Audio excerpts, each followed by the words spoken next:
Awalnya timnas U24 sangat optimis lolos ke 16 besar. Tapi setelah kalah dari Chinese Taipei 0-1, Indonesia dalam posisi sulit.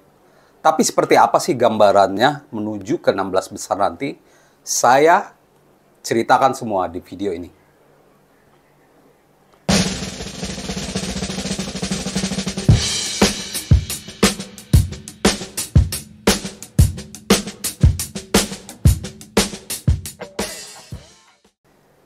Halo teman-teman semua, jumpa lagi dengan saya Depri Saipullah. Timnas U24 di Asian Games, peluangnya semakin sulit. Ini terjadi setelah Timnas U24 kalah dari Chinese Taipei. Ini kekalahan yang tidak diduga karena dari awal seluruh masyarakat Indonesia percaya karena Chinese Taipei ini pernah kita gasak 9-0 di kualifikasi Piala Asia U23. Tapi ternyata saat di Asian Games, di laga kedua grup F, Indonesia malah tidak bisa mencetak gol, malah kalah 1-0 dari Chinese Taipei lewat gol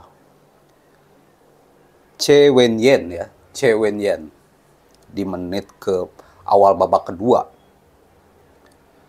Ini sudah di luar dugaan. Ini menjadikan langkah Indonesia ke 16 besar menjadi terjal. Kenapa? Saya gali gambaran dulu di Asian Games 2023 ini harusnya ada 24 negara yang ikut, tapi ternyata 2 negara mundur, yaitu 2 negara dari grup C. Afghanistan dan Suriah mundur dari cabur sepak bola. Ini menyebabkan jumlah tim di masing-masing grup berbeda-beda. Grup C ini hanya dihuni oleh Uzbekistan dan Hong Kong. Nah, dengan adanya kondisi ini, maka akhirnya penghitungan poin menjadi merugikan timnas U24 karena hasil yang diraih oleh timnas U24 saat melawan Kirgistan tidak dihitung. Soalnya Kirgistan berada di posisi paling bawah. Jadi tim mana yang berada di posisi paling bawah tidak dihitung poinnya di grup yang diisi oleh 4 tim. Nah, Kirgistan saat ini berada di posisi paling bawah. Meski dia masih menyisakan 1 laga lagi melawan Chinese Taipei.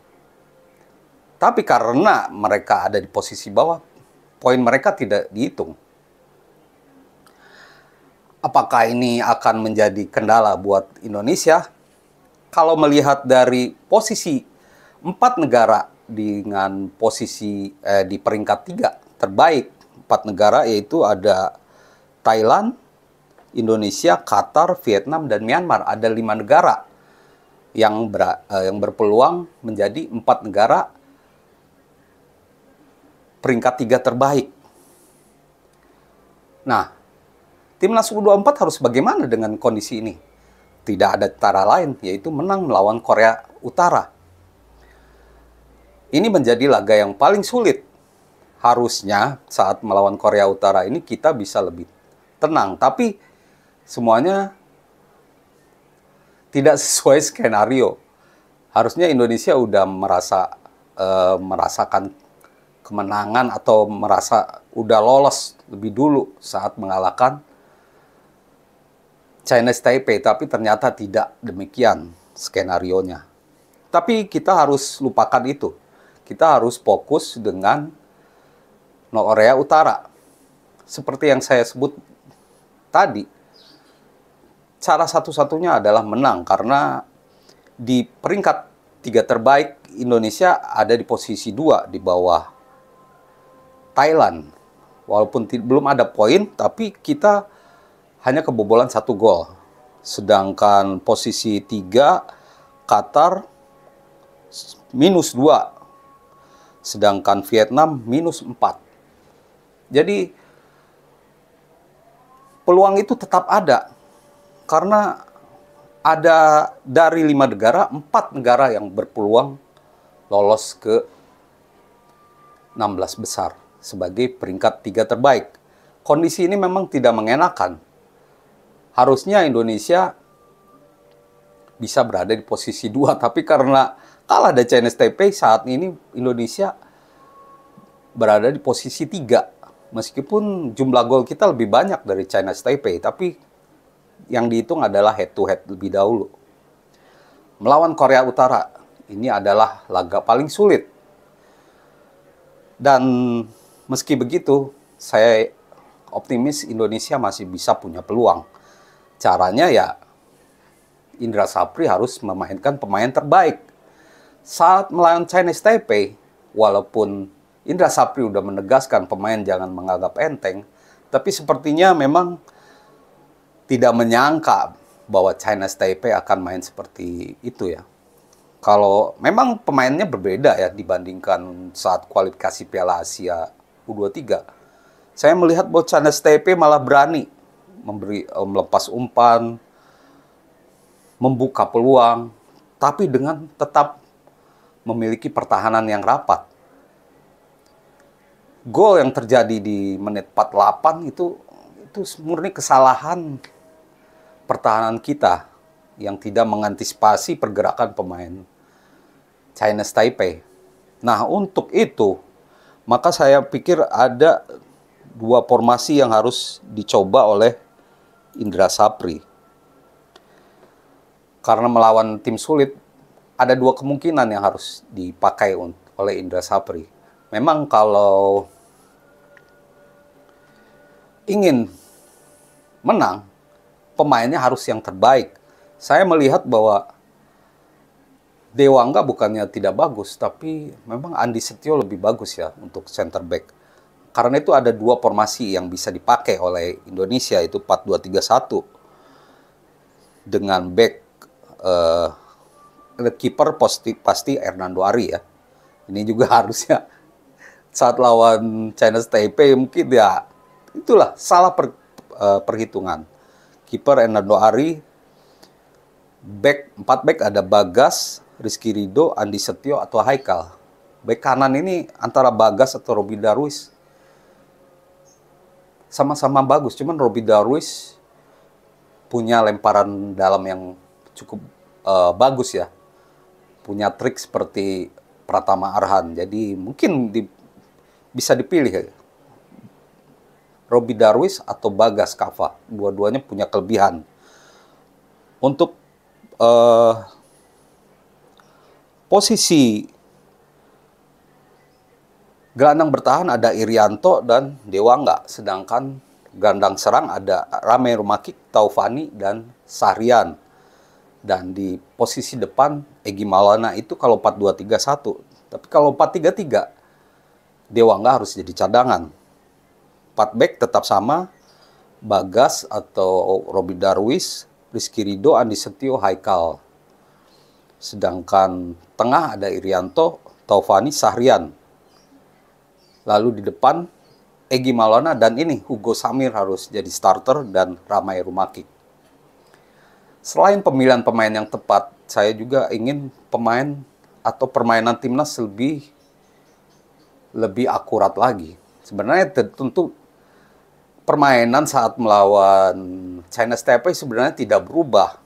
Indra Sapri mencoba permainan umpan-umpan silang, umpan-umpan pendek, umpan-umpan dari kaki ke kaki, sangat banyak. Penguasaan bola sangat luar biasa, tapi tidak menjadi gol. Tidak bisa mencetak gol. Artinya apa? Efektivitas penyerangan memang kurang baik. Saya melihat bahwa Titan Agung harus dicadangkan lah. Baik Hugo Samir yang berani bergerak dan melepas tembakan. Selain itu, variasi serangan jangan monoton, crossing-crossing saja. Apalagi Korea Utara tentu lebih sulit ya untuk dihadapi. Saya berharap variasi serangan yang 1-2 seperti saat gol Ramai Rumakik ke gawang Kyrgyzstan itu harus terjadi lagi di pertandingan ini. Dan tentu dalam latihan akan dilatih betul soal penyelesaian akhir. Karena inilah solusi satu-satunya mengalahkan Korea Utara dengan skor besar lah, 2-0 lah. Sulit, tapi saya berharap itu bisa terjadi. Dan tentu selain pemilihan pemain, harus ada strategi permainan yang tepat. Utamanya finishing. Dan yang tidak ada di saat melawan Chinese Taipei yaitu efektivitas serangan.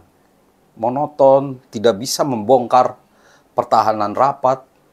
Harusnya pemain-pemain Indonesia kan kreatif. Skill-skillnya bagus. Saya yakin bisa melewati pemain Chinese Taipei saat itu. Tapi lupakan saja, sekarang adalah memperhatikan Korea Utara yang punya pemain tajam, yaitu seorang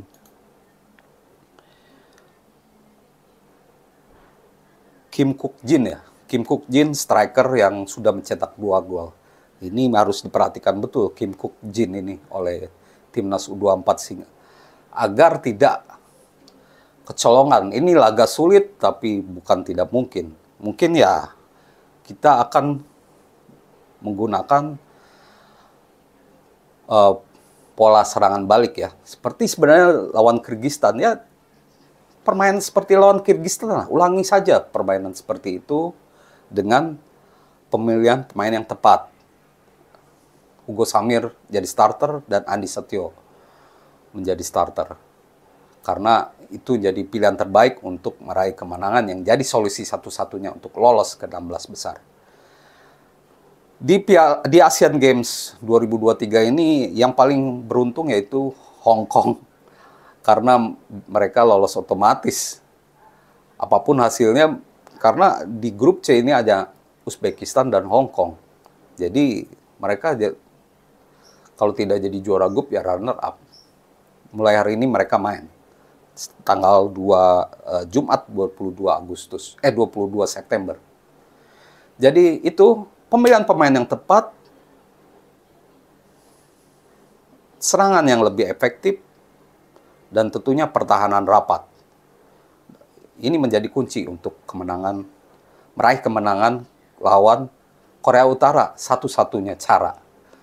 Dan jalan kita terjal, tapi bukan tidak mungkin. Tapi kalau imbang atau kalah itu berat. Karena rival-rival kita, Vietnam, Qatar, Thailand, Myanmar juga mengincar kemenangan. Justru Thailand yang agak ketar-ketir ya. Karena justru kalaupun menang lawan Kuwait, mereka tidak dihitung poinnya. Jadi poin mereka cuma 1 gitu. Jadi peluang itu tetap ada dan syaratnya harus menang. Demikian teman-teman ulasan saya soal peluang Indonesia di ke-16 besar Asian Games 2023. Kalau kita menjadi peringkat 3 terbaik, kita akan menghadapi Uzbekistan kemungkinan. Dan itu tidak masalah, tidak dipikirkan, yang penting lolos dulu. Oke, terima kasih dan salam olahraga.